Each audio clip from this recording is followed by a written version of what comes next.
Hello guys, bersama saya lagi dalam Alright Dapat Channel. Ini yang kita heran sahabat-sahabat semua dengan perilaku, tabiat, kenyataan, fitnah daripada pihak pembangkang. Yang jelas kita lihat betapa rakusnya mereka untuk menumbangkan kerajaan hari ini. Apa motif mereka sebenarnya sahabat-sahabat semua?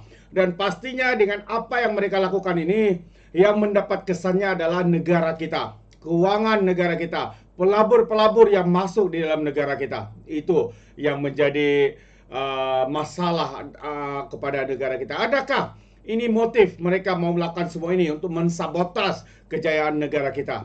Apa pandangan anda sahabat semua? Dan perkara yang kedua yang saya kongsikan adalah Perikatan Nasional. Ketua Pembangkang kantoikan Raja Kaki Fitnah nomor 1. Jadi mari kita ikuti. Yang pertama adalah kenyataan daripada Datuk Mahfuz Omar.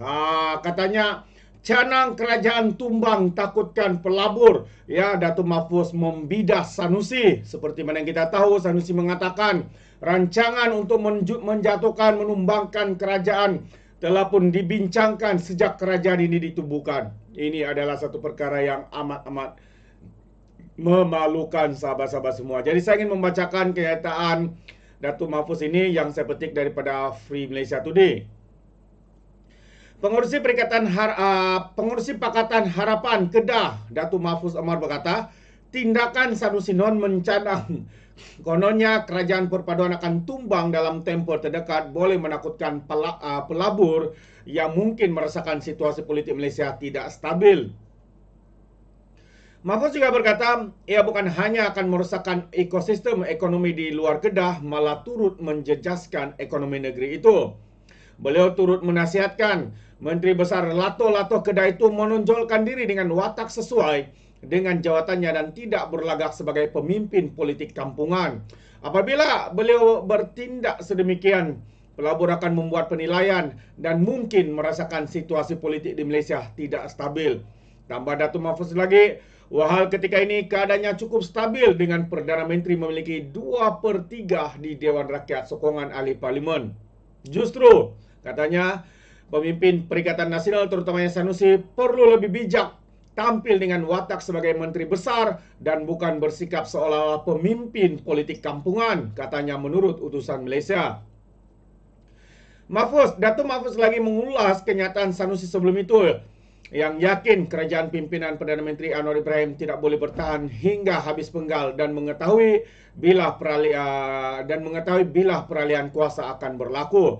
Jadi mengulas lanjut, Mahfuz berkata tindakan itu juga dilihat tidak lebih daripada strategi kepimpinan PN untuk menakut-nakutkan ahli parlimen mereka daripada terus menyatakan sokongan kepada Datuk Seri Anwar Ibrahim. Katanya ia jelas menunjukkan kegelisahan kepimpinan Perikatan Nasional selain keresahan berdepan beberapa lagi kes di mahkamah. Itu antara kenyataan. Jadi saya agak setuju ya dengan satu kenyataan daripada Datuk Mahfuz ini, katanya bahwa mereka sebenarnya cuba ya membawa watak untuk menakut-nakutkan ahli-ahli parlimen mereka daripada terus menyatakan sokongan kepada Datuk Seri Anwar Ibrahim kerajaan perpaduan. Namun itu yang menarik sebelum saya masuk ke poin yang kedua yang saya ingin sampaikan. Namun seperti mana kemarin sahabat-sahabat semua, satu pendedahan yang amat mengejutkan daripada ahli parlimen Bukit Gantang yang menyatakan akan ada lagi 8 ahli parlimen daripada Perikatan Nasional, mungkin daripada PAS, mungkin juga daripada Parti Bersatu yang akan memberikan sokongan kepada Kerajaan Perpaduan Malaysia Madani ini hari ini. Jadi jika ini benar berlaku, jelaslah ya siapa yang terdesak, siapa yang tumbang, siapa yang retak menunggu belah, pastinya adalah Perikatan Nasional dan bukannya kerajaan hari ini. Jadi kalau mereka menyatakan kerajaan ini tumbang, itu adalah mainan persepsi politik kotor yang dimainkan oleh geng-geng sapu bersih, geng-geng tebuk atap itu. Ini pandangan saya. Bagaimana dengan anda sahabat-sahabat semua? Dan perkara kedua yang saya ingin sampaikan adalah kita tahu Raja Fitnah nomor 1, Raja Petra membuat pendedahan Ya, kononnya ada 118, 120 SD telah ditandatangani dan mereka akan ahli parlimen ini akan masuk ya mengarah ke istana untuk mengangkat sumpah tukar kerajaan dan sebagainya.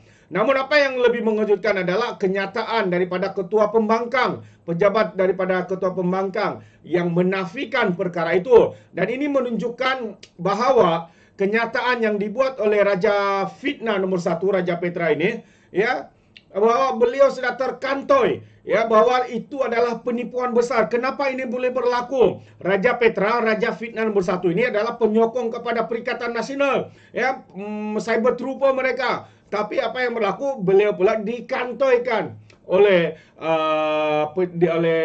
pejabat, ya, ketua pembangkang. Jadi ini perkara yang amat-amat memalukan, sahabat-sahabat semua. Bagaimana orang mereka sendiri dikantoikan, dinafikan, tuduhan dan juga fitnah yang dilakukan oleh Raja Fitnah ini. Jadi suatu kenyataan yang tular yang dikaitkan dengan Perikatan Nasional, kononnya ada 118 ahli parlimen diberi perkenan menghadap yang di Pertuan Agung bersama akuan bersumpah adalah palsu, kata pejabat ketua pembangkang. Jadi sekali lagi, Raja Petra, Raja Fitnah nombor 1 telah terkantoi membuat penipuan besar, pembohongan besar.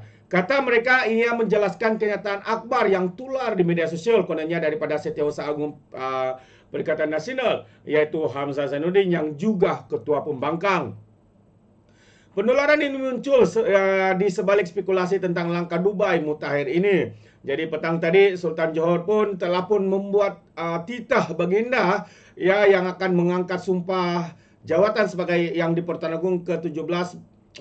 Beliau bertitah, ya, tidak akan menerima permohonan untuk menghadap bermula hari ini, ya, kemarin hinggalah pada 31 Januari. Sekali lagi ini menjawab segala fitnah, segala berita palsu yang sedang ditularkan oleh walaun-walauntit, lebay-lebay yang kini bersorak di bilik tidur, mungkin juga di tandas, sahabat-sahabat semua. Kononnya kerajaan akan berganti.